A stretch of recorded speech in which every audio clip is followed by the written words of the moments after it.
Muy buenos días tengan todos ustedes. Bienvenidos a nuestra segunda sesión, nuestro segundo día de nuestro congreso. En esta ocasión me da muchísimo gusto presentar una querida amiga, además de admirada colega, la doctora Josefa Dolores Ruiz. Ella nos va a hablar de corazonadas y sorpresas o cómo preparar una hipótesis de investigación también en Derecho. Ella es licenciada y doctora en Derecho por la Universidad de Granada. Actualmente es profesora titular de Filosofía del Derecho en el Departamento de Filosofía del Derecho de la Facultad de la misma universidad. Algunas de sus obras son Los derechos de los trabajadores en el franquismo y Derecho y valores en las democracias constitucionales, apuntes para una ética jurídica desde la libertad, la igualdad y la fraternidad. Sus temas de trabajo son argumentación jurídica y epistemología jurídica. Josefa, muchísimo gusto de una vez más tenerte aquí en tu casa en México. Bienvenida y sin más, the floor is yours. Muchísimas gracias por la invitación, por estar aquí compartiendo con todos pues, estas investigaciones que estamos desarrollando en estos días y por tu cálida bienvenida. Vamos a entrar en faena, como se dice por allí y yo creo que por aquí. De acuerdo.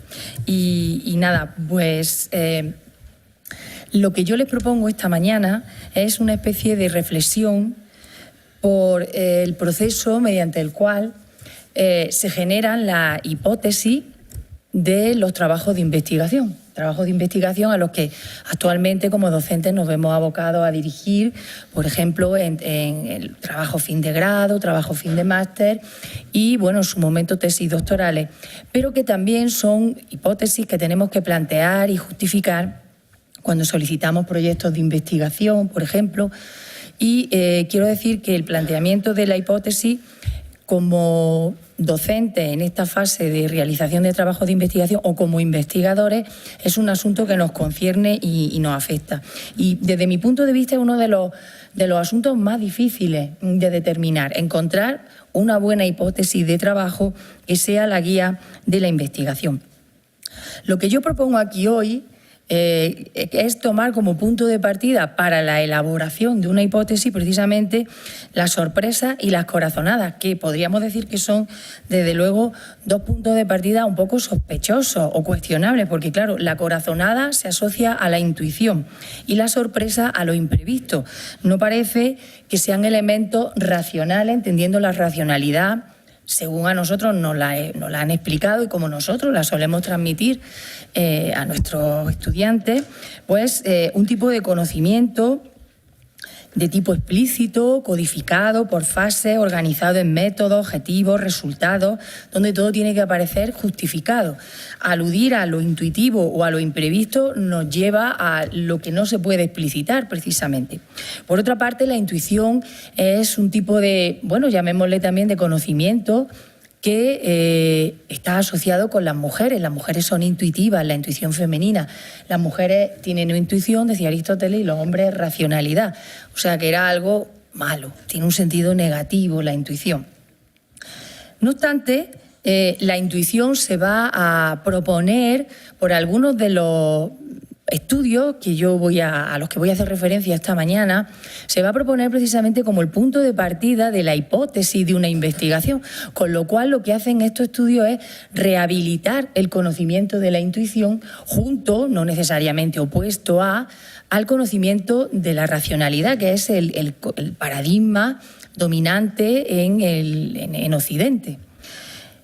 El punto de partida, por lo tanto, de una hipótesis es una corazonada que se genera a través de una sorpresa. La sorpresa, como digo, es lo imprevisto. Lo imprevisto, una especie de desafío que se nos genera ante el entorno y que, de alguna manera, produce en nosotros una pregunta, porque lo consideramos, lo vemos como un problema, esa sorpresa. Y a partir de eso generamos una respuesta o tratamos de avanzar una respuesta. Esa sería la hipótesis. Cuando Peirce, que será uno de los estudiosos que veremos hoy, propone uno de los tipos de inferencia junto a la deducción y a la inducción, que es la inferencia por hipótesis o abducción, que la llama él, sitúa precisamente el origen de la misma, de esa hipótesis, en una sorpresa y en la siguiente corazonada o conjetura que se genera después de la sorpresa.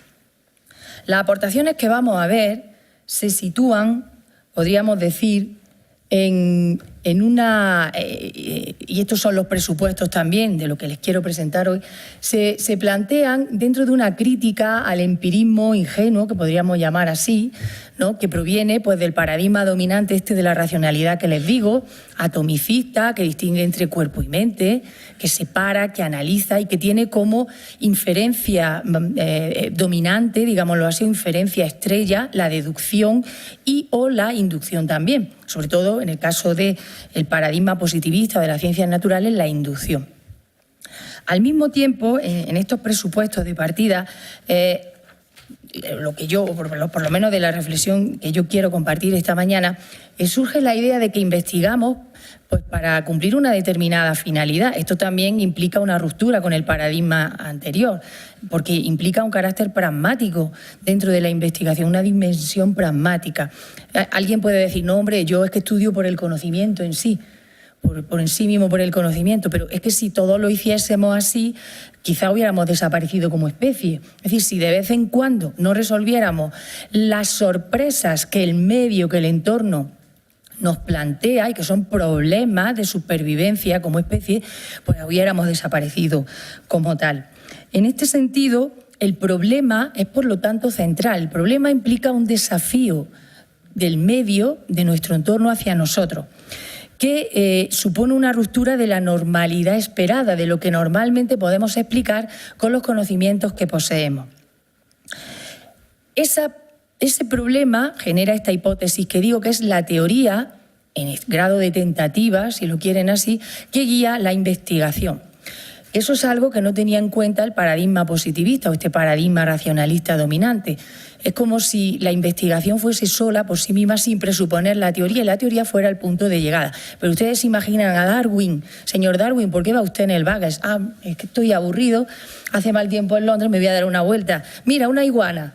Evidentemente, cuando Darwin se monta en un barco y se va a hacer un estudio y a recabar una serie de datos, va presuponiendo una teoría, o sea, una hipótesis en grado de tentativa, que es lo que guía la investigación. Evidentemente, el medio por sí solo no genera el problema, o no lo plantea, genera el problema, pero no lo plantea. El planteamiento del problema se produce desde, o necesita para producirse de una serie de la organización y de la estructura que prestan los sistemas humanos, los sistemas con los que nosotros, los seres humanos, tratamos de reducir la complejidad del medio. Sistemas sociopolíticos, sistemas cognitivos, el propio sistema jurídico. De esta manera, pues claro, hay gente que tiene un problema de mortalidad infantil. Ese es un problema muy grave que genera el medio en determinadas comunidades. Sin embargo, por algunas circunstancias no es el tipo de problema que urge resolver para ciertas instituciones. Problemas que parece que hoy son muy importantes, se dice la Unión Europea, es el problema del envejecimiento. Es decir, que tienes 90 años a ver si puedes llegar a 100. En otro sitio el problema es que tienes un bebé de 1 año y a ver si este bebé puede convertirse en adulto. Por lo tanto, el problema se plantea, o el medio genera un problema, pero quien lo plantea, evidentemente, es el sistema sociopolítico. Con todas estas limitaciones, partiré de la idea de que la investigación es un conjunto conformado por sujetos, instituciones, objetos, como el instrumental, método y paradigma, que tiene como fin dar respuesta a lo imprevisto, que es este problema que genera el medio, avanzando una posible respuesta o hipótesis o teoría en grado de tentativa desde un sistema institucionalizado de conocimiento, para que lo explique, resuelva y neutralice como sorpresa, y tratando de mostrar a lo largo de su curso qué es la mejor respuesta posible. Pensemos, por ejemplo, en esta situación.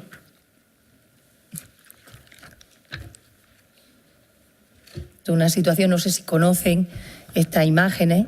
Aquí vemos pues, lo típico, una madre que el niño lo está arreglando, el niño se ha manchado la corbata, va rápidamente, en cuestión de segundos, coge una corbata nueva, y cuando llega a la cocina aparece eso. Eso es una sorpresa, y esta señora, trata de dar una respuesta. Claro, dirás, habrá sido el niño. Y entonces le pregunta al niño, ¿es que quieres cereales? ¿Estabas buscando los cereales? La primera respuesta que genera ella es de una respuesta dentro de los conocimientos posibles. Ha debido ser el niño. Ha debido ser el niño el que ha abierto. Pero claro, ¿le da tiempo a abrir esos armarios tan altos, tan rápidamente, en los 2 segundos que yo he estado fuera? Y es evidente que ese conocimiento habitual y normal no responde a esa sorpresa que ha generado el medio. Claro, nosotros, quien haya visto la película, sino que se tape los oídos porque voy a hacer spoilers, sabemos que es una señora que ha muerto, que vivía en la casa y que continúa en la cocina de su casa abriendo eso. Claro, este tipo de sorpresas que te pone el vello de punta y la respuesta o hipótesis también. Pero bueno, sobre eso ya volveremos o iremos más adelante. Volvemos a la presentación. Bien. Algunas de las respuestas que se han dado a esta forma de conectar la sorpresa con la corazonada y, por lo tanto, la formulación de una hipótesis provienen, por ejemplo, de la obra de Charles Peirce, que, como saben, es un filósofo pragmatista que, además, intentó realizar una lógica de la probabilidad, es decir, tratando de superar esa dominación de la inferencia deductiva, de la deducción que es característica, ¿no?, del paradigma occidental. Y entonces, él cuestiona o plantea lo siguiente. La sorpresa es la que pone en marcha la hipótesis, que es la que permite generar la teoría que guía luego una inferencia inductiva o una inferencia deductiva, constituyéndose, por lo tanto, en la premisa de esa inferencia. Lo que nos sorprende, dice Peirce, es una anomalía, la cual consiste en una regularidad inesperada o en la quiebra de la regularidad esperada. La señora que vuelve a la cocina no tenía por qué encontrar todos los armarios y los cajones abiertos. Eso es una irregularidad, es la quiebra de una regularidad esperada. ¿Cómo se responde a esta situación? Pues con el esquema del razonamiento aductivo o inferencia por hipótesis, que tiene esta estructura. Se observa un hecho sorprendente, C. Pero si A fuese verdadero, C sería una cosa corriente. Luego hay razones para sospechar que A es verdadero. Por lo tanto, la hipótesis o teoría que explica el suceso C, sorprendente, está en grado de tentativa. El razonamiento por aducción se suma a la inferencia deductiva y a la inferencia inductiva. Como saben, la inferencia deductiva parte de premisas y llega a conclusiones, premisas que se consideran verdaderas y que nos llevan a conclusiones necesarias. Es decir, que necesariamente se tiene que llegar a esa conclusión, siempre y cuando hayamos realizado la inferencia deductiva correctamente. Podemos equivocarnos, obviamente, puede haber un error en la deducción. La lógica deductiva aporta muchos tipos de esquemas de razonamiento deductivo. Bueno, el modus ponens, el modus tollens, el dilema, etcétera, etcétera. Si lo hacemos bien, llegamos a una conclusión necesaria. Claro que la deducción no te garantiza tampoco la verdad de la premisa. Eso ya lo llevas tú traído, eso ya lo tienes tú que traer. Lo que te garantiza en todo caso es la validez del razonamiento y si las premisas son verdaderas, la conclusión también lo será. Pero a veces nos encontramos con que hacemos deducciones desde premisas falsas. Es decir, el razonamiento puede ser correcto, pero tanto la premisa como la conclusión pueden ser falsas. En la inducción se va de lo particular a lo general. Es un razonamiento que es un tipo de razonamiento sintético, a diferencia del deductivo, que es analítico. ¿Por qué? El conocimiento sintético, ya todos sabemos desde Kant, es un conocimiento que genera, que amplía nuestro conocimiento, pero a costa de su seguridad. Mientras que la deducción no amplía el conocimiento, porque la conclusión contiene elementos que ya están en las premisas. No nos dice nada nuevo que no esté en las premisas. La inducción sí, pero claro, a costa de la seguridad de la conclusión. Eso es lo que se llama el salto inductivo. Cuantos más casos generemos, más segura será la conclusión, pero nunca hasta el 100%, solo en un grado de probabilidad. Y en el caso de la aducción nos encontramos con que es un tipo de razonamiento que genera una hipótesis explicativa a partir de unos hechos. Hipótesis que hace también avanzar nuestro conocimiento, pero ofreciendo solamente probabilidades. Si nos fijamos La abducción, tal y como la planteaba Peirce, es una especie de deducción a la inversa o de razonamiento deductivo al revés. Claro, cuando Peirce propone los esquemas de estos razonamientos, utiliza el esquema del silogismo que proviene de la lógica deductiva. Él y otros desde entonces están tratando de desarrollar una lógica inductiva, una lógica que salga del tipo de inferencia deductiva, del nudo deductivo que dirá Edgar Morin. Bien, fíjense, este sería el esquema de deducción. Yo tengo el resultado, que es la teoría. Todas las judías, que este es el ejemplo que proponía Peirce, todas las judías que están en esta bolsa son blancas.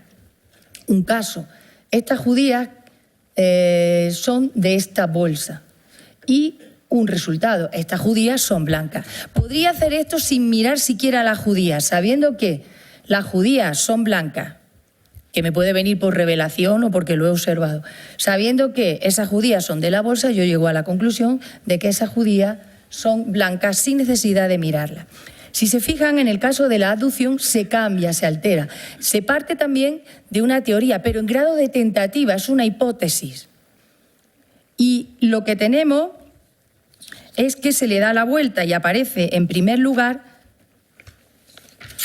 no el caso, sino el resultado. Estas judías son blancas y el caso, por lo tanto, estas judías son de esta bolsa, que sería la conclusión a la que llegamos. Es por eso que se trataría de una especie de deducción al revés, con la finalidad de hacer que la deducción no sea meramente analítica, es decir, que se quede sin aportar un conocimiento nuevo, sino que sea sintética, es decir, que aporte conocimiento nuevo, que implique ciertamente una transformación en los conocimientos que poseemos, aunque sea a costa de su seguridad.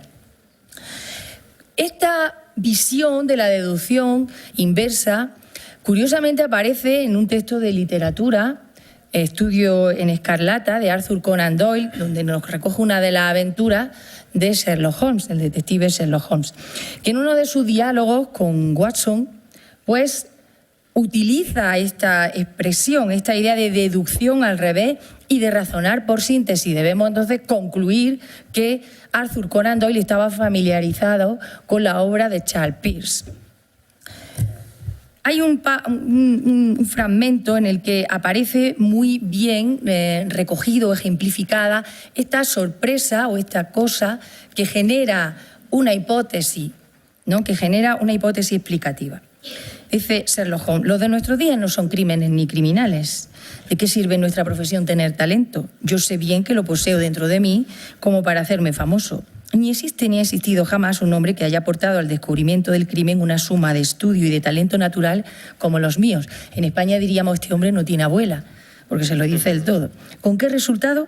No hay un crimen que poner en claro, o en el mejor de los casos solo se da algún delito chapucero, debido a móviles tan transparentes que hasta un funcionario de Scotland Yard sería capaz de descubrirlo. Y ahora habla Watson y dice: yo seguía molesto, no me extraña, por aquella manera presuntuosa de expresarse.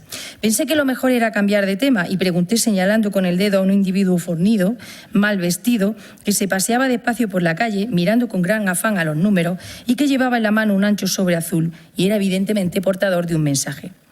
¿Qué es lo que buscará ese individuo? Y dice Sherlock Holmes: ¿se refiere usted a ese sargento retirado de la Marina? Pura fanfarria y fachenda, pensé yo.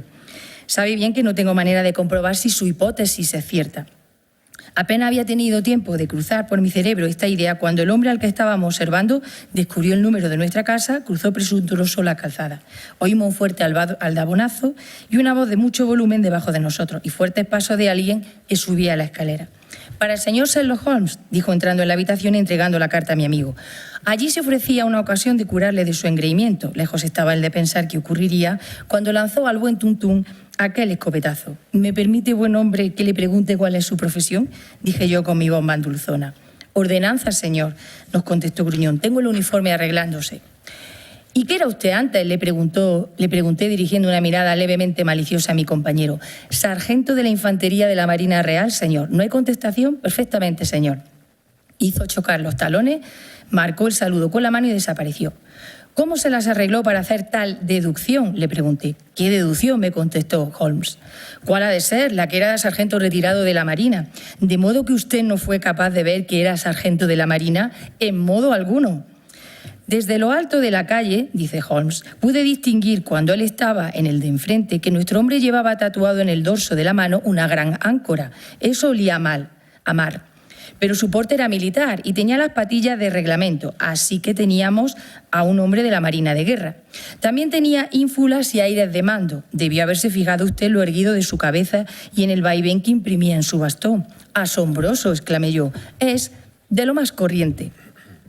Y dice Sherlock Holmes, el gran factor cuando se trata de resolver un problema de esta clase es la capacidad para razonar hacia atrás. Esta es una cualidad muy útil y muy fácil, pero la gente no se ejercita mucho en ella. En las tareas corrientes de la vida cotidiana resulta de mayor utilidad el razonar hacia adelante y por eso se la desentiende. Por cada persona que sabe analizar, hay 50 que saben razonar por síntesis. Debemos concluir que Arthur Conan Doyle se había leído algunos textos de Peirce. Para Peirce, las hipótesis, las conjeturas o las aducciones de los científicos aciertan más de lo que podemos creer. Dice que los seres humanos estamos dotados de un instinto para la adivinación, para plantear esta hipótesis, que en un momento dado de su obra llega a decir que es una creación divina, es decir, que Dios nos ha hecho así, con este instinto de adivinación, ¿no? De plantear hipótesis simples que por lo general, dice Peirce, suelen ser bastante probables. Hombre, esto está bien porque hay que tener en cuenta que muchas de las teorías científicas con las que contamos en la actualidad están en grado de hipótesis. La mayoría no han sido probadas. Está bien que decimos, bueno, pues si Peirce tiene razón, lo más seguro es que sean verdaderas, pero hoy por hoy aún están en grado de prueba, o sea, de verificación o falsación o contrastación, como lo queramos llamar. Esta situación es esta idea de este instinto de adivinación, de esta otra manera de inferir mediante una intuición, mediante una corazonada, ha sido muy trabajada por el arte, sobre todo por el cine, ¿no? La literatura también. Por ejemplo, les recomiendo la lectura de la novela La muerte del decano, no dice de qué facultad, La muerte del decano, y hay dos líneas de investigación, la del policía de la racionalidad explícita, que va recabando pruebas, que va haciendo inferencias, o sea, desplegando el conocimiento, y luego hay otro personaje que desde el principio visualiza quién es el asesino. O sea, intuitivamente llega a esa solución. O en el caso de la película, que en España se titula Sed de Mal, no sé cómo se en México, de Orson Welles y de no Harrison Ford, ¿cómo se llama? El del rifle, el de Ben-Hur, el actor de Ben-Hur. Ay, por Dios, Charlton Heston haciendo de policía mexicano. No sé si han visto la película, en fin, ahí está, véanla ustedes. Júzguenlo ustedes. Muy bien, Orson Welles hace el papel de un policía muy desagradable, realmente desagradable, que desde el primer momento se le mete en la cabeza quién es el asesino, que es un chico mexicano, y claro, estamos todo el rato en la película, hay que ver qué hombre, qué de prejuicio y tal. Y el otro, el policía joven, Charlton Heston, hace una averiguación pues por los cauces habituales, ¿no? Al final resulta que Orson Welles tiene razón y el otro llega a la misma conclusión. O sea que este había intuido la respuesta, ¿no? Este tipo de visión, este tipo de intuición es lo que dicen que nos hace humanos, sobre todo si nos comparamos con las máquinas, los ordenadores. Voy a verla, para no excederme en el tiempo, voy a coger mi móvil. No, estás bien. Si lo encuentro. No te preocupes, está bien. ¿Sí? Bueno. Bien, no sé si conocen, no lo creo, pero vamos, el juego este chino que se llama Go. Go, ¿lo conocen? En la película Una mente maravillosa se ve que el protagonista está jugando al Go con uno de sus compañeros. No es un juego que tiene un tablero de 19 por 19 con fichas negras, fichas blancas. Cada jugador tiene que evitar que el otro ponga las fichas. Es una especie de ajedrez mucho más complicado que tiene múltiples posibilidades, múltiples estrategias. Dicen que más que átomos en el universo. O sea, es incalculable las posibles jugadas que se pueden desarrollar en este juego, por lo que es muy importante la intuición y la creatividad de los jugadores. Bueno, Pues se ha inventado un ordenador, un software, digámoslo así, que se llama AlphaGo para jugar a este juego. Y todos conocemos a Deep Blue, que juega al ajedrez, que ganó a Kasparov, un poco así. Kasparov no se lo tomó muy bien. Bueno, ahí está. Es también el ajedrez un juego muy intuitivo, pero en el caso de Deep Blue, la máquina se programa con una capacidad de cálculo infinita, enorme, superior al que la mente humana puede realizar. Cálculo. Deducción, por lo tanto, podemos indicar. Sin embargo, AlphaGo está diseñada también con redes de valor y redes de táctica, o sea, son con un sistema de redes neuronales que permite que esta máquina aprenda a partir de la información que le dan sus programadores, pero también los jugadores con los que juega, y aprende también de sus propios errores. En definitiva, se trata de introducir un tipo de intuición o de creatividad dentro de AlphaGo, y efectivamente AlphaGo se enfrenta con el campeón de Go, que es el coreano Lee Sedol, y gana 4-1 a Lee. Le gana 4-1. Y sin embargo Lee dice que encuentra un punto débil en la máquina. Uno de ellos es que, uno de los que encuentra es que cuando él hizo un movimiento poco usual, la máquina se quedó un tanto paralizada. Es decir, no reaccionó bien a la sorpresa que supuso un movimiento que ella no se esperaba del jugador humano. Y eso la hizo titubear. Lee Sedol solo ganó una partida, pero dicen los científicos que lo observaron, que lo hizo con una jugada tan genial, que, no se pudo explicitar, pero que la máquina no puede alcanzar ese nivel de genialidad que tuvo Lee Sedol en la única partida que gana, con una jugada, una táctica absolutamente genial. Bueno, dicen que somos humanos por eso, ya veremos a ver. La idea de la inteligencia artificial es precisamente conseguir que la inteligencia artificial sea capaz también de esto, de tener este instinto de adivinación que decía Peirce que era una cosa divina, que Dios nos había puesto a nosotros por ser quienes éramos. Bueno, esta es por lo tanto una de las posibilidades que tenemos en el caso de las propuestas que se han dado para explicar esta forma de generar hipótesis explicativa entre los problemas que nos genera el medio. Hay también otras teorías, las que provienen de la teoría o la psicología de la Gestalt y su teoría del aprendizaje. Esta propuesta, se deben, ya saben, a Wertheimer, Kohler y Kafka, son algunos de los integrantes de estas teorías. Pues Wertheimer indica o dice que la unidad mínima, o sea, el objeto de análisis o el objeto de estudio, no quiero introducir la palabra análisis que nos puede confundir, el objeto de estudio, la unidad mínima de estudio, son totalidades significativas de hechos y de conocimientos que no pueden dividirse en partes. Esto le lleva a Wertheimer a distinguir entre pensamiento reproductivo, en el que aplicamos destrezas que ya conocemos, ¿no?, conocimientos que ya tenemos, y el pensamiento productivo, que nos lleva a descubrir una nueva organización de los conocimientos que tenemos para resolver el problema. Esto ocurre, dice Wertheimer, cuando comprendemos la situación, lo que se produce mediante una cosa que ellos llaman insight, una especie de comprensión súbita del problema. Hicieron experimentos para ver eso cómo se producía, cómo se desarrollaba el insight. Y eso, uno de los experimentos lo realiza otro de los integrantes de la teoría de la Gestalt, que es Kohler, con chimpancés. Uno de los problemas que le planteó Kohler a los chimpancés fue que les puso la comida, en la segunda foto, en el techo, colgada en el techo. Entonces, los chimpancés dicen que 2 o 3 tentativas para intentar alcanzar la comida, pero no pudieron, que se pararon de pronto y se pusieron a reorganizarlo todo.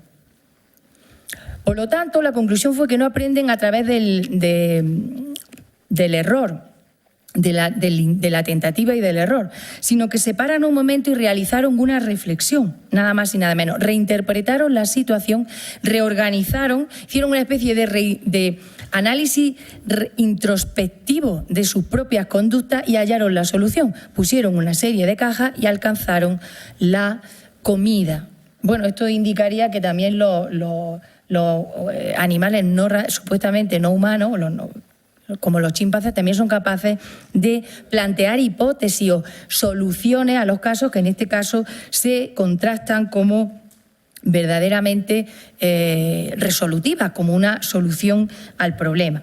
Pero no nos dicen cómo se produce el insight. Michael Polanyi, fijándose también en esta idea del insight, también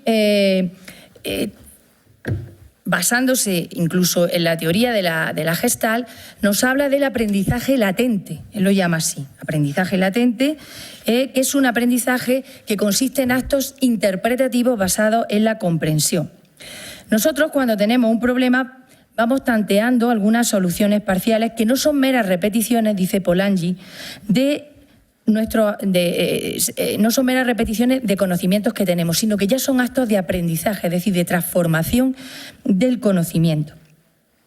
El sujeto comprende el principio que debe guiar la solución del problema a través nuevamente de este insight, de esta especie de mirada introspectiva en el que capta la estructura del problema y plantea la solución. Ahora bien, dice él, la inferencia basada en la intuición es un proceso heurístico que adiciona conocimiento nuevo y que se produce solo una vez. Es decir, no podemos volver a andar ese camino como en una deducción.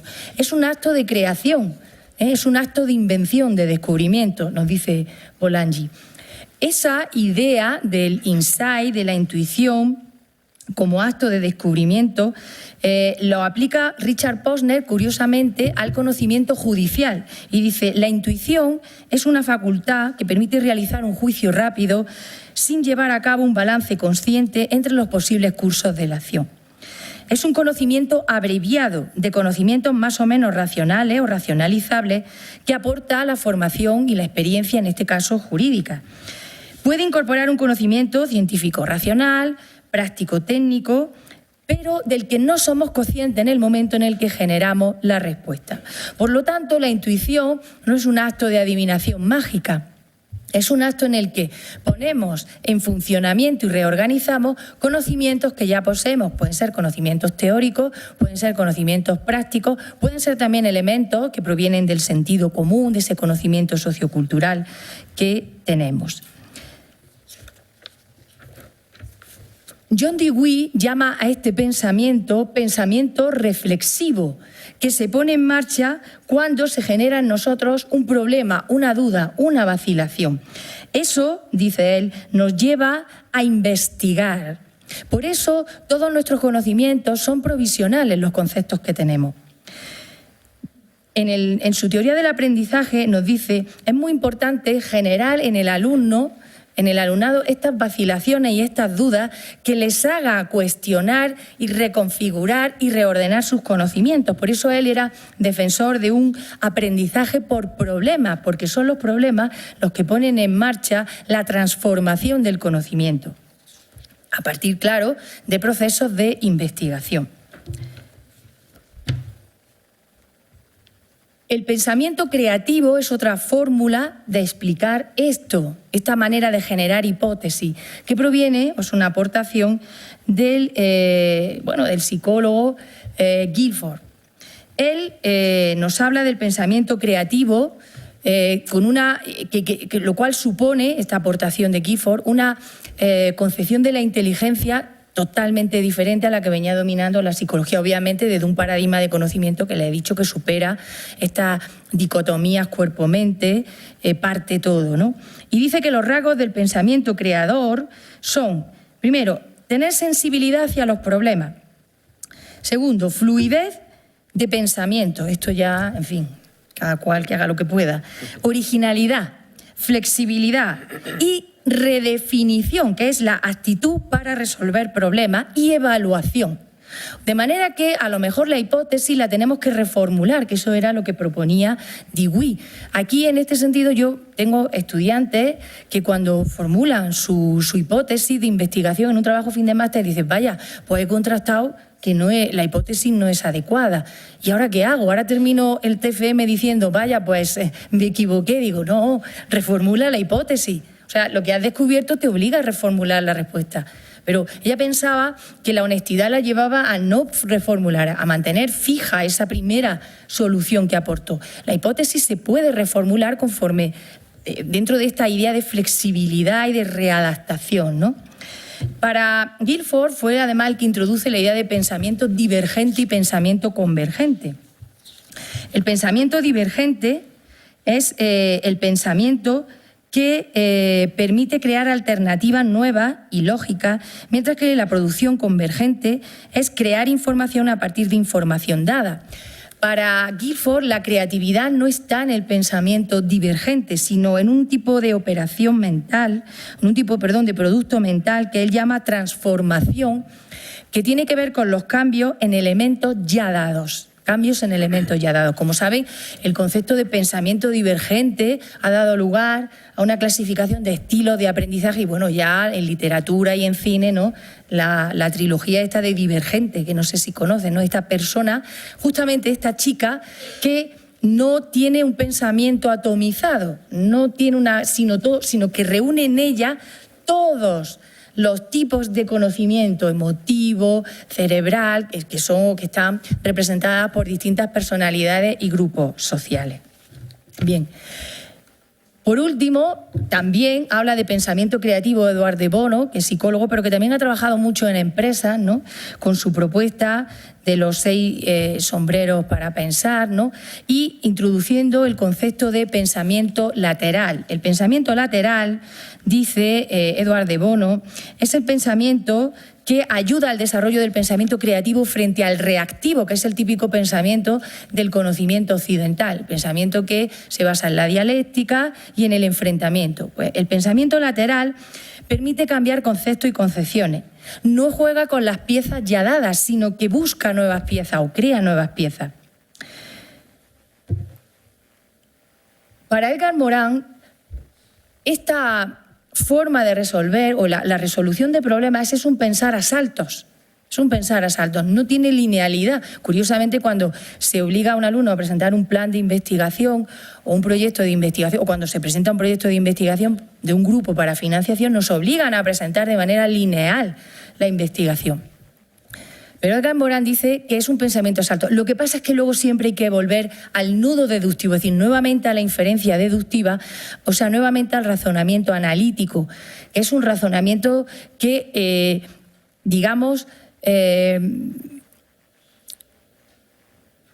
corta, limita precisamente la ideación, la invención de soluciones para el caso. Permite exponerlas. Permite exponer el razonamiento hacia atrás, pero no permite llegar a esa solución. En ese sentido, la idea de creatividad está muy relacionada con lo que les dije al principio, y ya voy terminando. La conexión de que la investigación se plantea dentro de determinados sistemas sociopolíticos que son en los que están también incrustados nuestros sistemas de conocimiento. No todas las hipótesis creativas o geniales son aceptadas por el sistema de conocimiento, por la oficialidad del sistema de conocimiento, por las instituciones en las que trabajamos. A veces hay una autocensura o hipótesis geniales se quedan, en la cuneta porque no son plausibles. Porque esta es otra cuestión. Cuando el sistema de conocimiento nos obliga a presentar un proyecto de investigación, entre las características que se le piden a la hipótesis es que sea plausible y contrastable, basada en la revisión del conocimiento. Bien, lo de contrastable se puede aceptar, obviamente, pero plausible, la plausibilidad tiene que ver con la aceptación por parte de la comunidad y a veces hay una especie de censura a determinadas propuestas muy creativas de solución. Esto es especialmente evidente en el derecho, sobre todo dentro del paradigma de conocimiento dogmático, donde las soluciones no pueden cuestionar el dogma, que muchas veces no es ni la legislación ni la jurisprudencia, sino la propia doctrina científica, la doctrina de los maestros. Eso no se puede cuestionar. Los niños no hacen preguntas, los aprendices no cuestionan a los maestros. Esa es una limitación que está ahí, pero aún así, los juristas cuando investigamos también nos vemos obligados a resolver problemas, porque a veces encontramos fisuras. Aquí les traigo un ejemplo de un proyecto de investigación para una tesis doctoral presentado en Derecho de un chico que sus iniciales son PC, no tiene nada que ver con los ordenadores, es que se llama el chaval. No, se llama Pablo Criado. Entonces, bien, este chico presentó un proyecto muy caótico, un proyecto de investigación muy caótico, pero hay un momento dado en su proyecto de investigación, y es un asunto que trata nada menos que sobre la reclamación de los derechos de crédito del acreedor, utilizando el proceso admonitorio. Y entonces está ahí moviéndose como puede, ¿no?, en esta ciénaga de conceptos que la dogmática le obliga a tener en cuenta. Y de pronto, en un momento dado, él mismo dice, sorprendentemente, la ley de reforma no utiliza en ningún precepto el término monitorio. Yo se lo subrayo, y yo es que me dejo llevar por el entusiasmo, y se lo subrayo allí, se lo pongo, digo, ahí está la fractura que es donde tienes que trabajar, porque ahí está el problema de tu investigación y a raíz de eso encontrarás la hipótesis o respuesta que te ayudará a reorganizar la situación un tanto caótica en la que tienes tu investigación en este momento. Dejarse sorprender y plantear el problema, que como he dicho es algo que el medio no hace, el medio genera el problema pero no lo plantea, es precisamente una de las cosas más difíciles que hay. Precisamente algunos estudiosos del pensamiento creativo, siguiendo un poco la estela de Guilford, como Csikszentmihalyi, han dicho que lo difícil no es llegar a la hipótesis o solución que guiará la investigación, sino plantear el problema, detectar el problema. Y dice él, todos sabemos cuántos estudiantes brillantes entran en la escuela, en las universidades, con 17 años de entrenamiento en resolver problemas. Y qué pocos de entre ellos son capaces de aislar un nuevo problema. Incluso solamente, un nuevo problema, aunque sea solo uno, para sus tesis doctorales. En la medida en que nos convenzamos que la creatividad es solamente resolver problemas, no avanzaremos nada, no podremos cambiar esto. Y ese es el problema que muchas veces tienen o tenemos nosotros como docentes y nuestros alumnos. Las varillas, las parihuelas en las que se les obliga a plantear la investigación les impide detectar, ser conscientes de la falla y generar la hipótesis explicativa. La sorpresa puede ser un fogonazo que deslumbra y luego te deja a oscuras, con esos puntitos de colores recortándose sobre el negro. También puede ser un leve roce, una nota musical discordante, un pequeño espacio en blanco en una pared de color. A veces maravilla y a veces da escalofrío. Con estos escasos indicios y un sentimiento de arrobo o a veces de malestar se construye la conjetura, instintivamente, intuitivamente, reflexivamente, creativamente, genialmente o a saltos, de manera casi imperceptible a nuestra racionalidad científica, como si fuera un pálpito o un presentimiento, una corazonada que luego hay que hacer explícita. Pero antes tiene que venir la sorpresa, porque sin sorpresa no hay preguntas y sin preguntas no hay investigaciones que puedan resolverlas. Nada más, ha sido un placer, un honor estar aquí con todos ustedes. Disculpen si me cedí demasiado. Muchas gracias.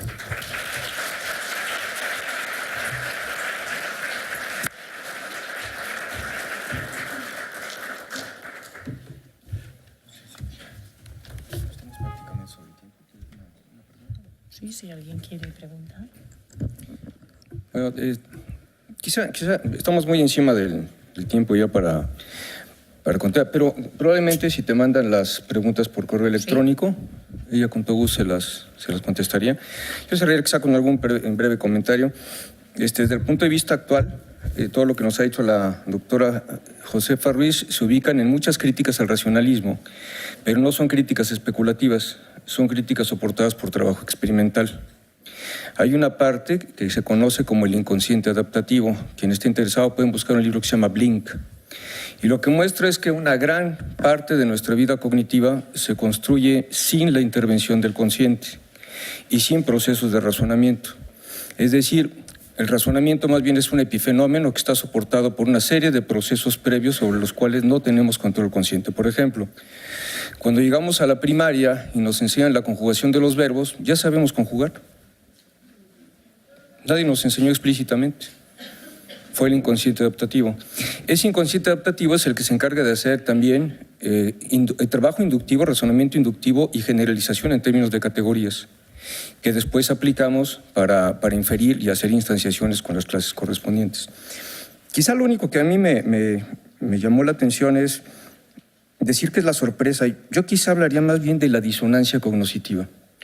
La sorpresa es una forma de generar disonancia cognoscitiva, pero la paradoja es otra, la perplejidad es otra, el esfuerzo de poder resolver algo que me está motivando en un momento dado. Todo eso se invita a una disonancia cognoscitiva que tiene que ver con una cierta tensión interna y la falta de un ajuste en nuestros procesos cognitivos internos, que es lo que da lugar al ya la atiné, esa es. Entonces, quizá básicamente trabajar sobre el concepto de disonancia cognoscitiva, más que solamente la sorpresa. Muchas veces lo que nos surge en términos de un razonamiento predictivo o prospectivo, la probabilidad de que sea el hecho H dadas las situaciones tiene que ver con lo que tenemos en memoria, la manera en la que hemos estructurado esquemas en memoria previamente, que rescatamos posteriormente y adaptamos asumiendo que podremos predictivamente alcanzar un caso semejante. A un médico o a un ingeniero de sistemas que le pedimos que nos haga una base de datos, se va a acordar de las bases de datos anteriores y va a hacer las adaptaciones correspondientes para que sea un éxito, en este caso con este nuevo cliente. Lo mismo que pasa con un abogado. Recupera lo que se llaman scripts, tiene que ver con rescate de memoria a largo plazo, memoria de trabajo, y lo adaptas a la circunstancia actual, asumiendo que vas a poder alcanzar los resultados deseados, y si no vas haciendo los acoplamientos estructurales. La tesis de la doctora Josefa se ubica entonces muy en la línea de las investigaciones de vanguardia. Ella hizo alusión a la ruptura del dualismo mente-cuerpo, que fue un resultado extraordinario del trabajo de Damasio, en el error de Descartes, donde habla más bien de los marcadores somáticos y dice una frase que viene muy a cuento con lo que nos ha expuesto la doctora Ruiz: en realidad razonamos con todo el cuerpo. Involucramos emociones, el sistema endocrino y involucramos todo, no nada más el cerebro. Pues muchísimas gracias por tu excelente y vanguardista ponencia, Josefa. Gracias.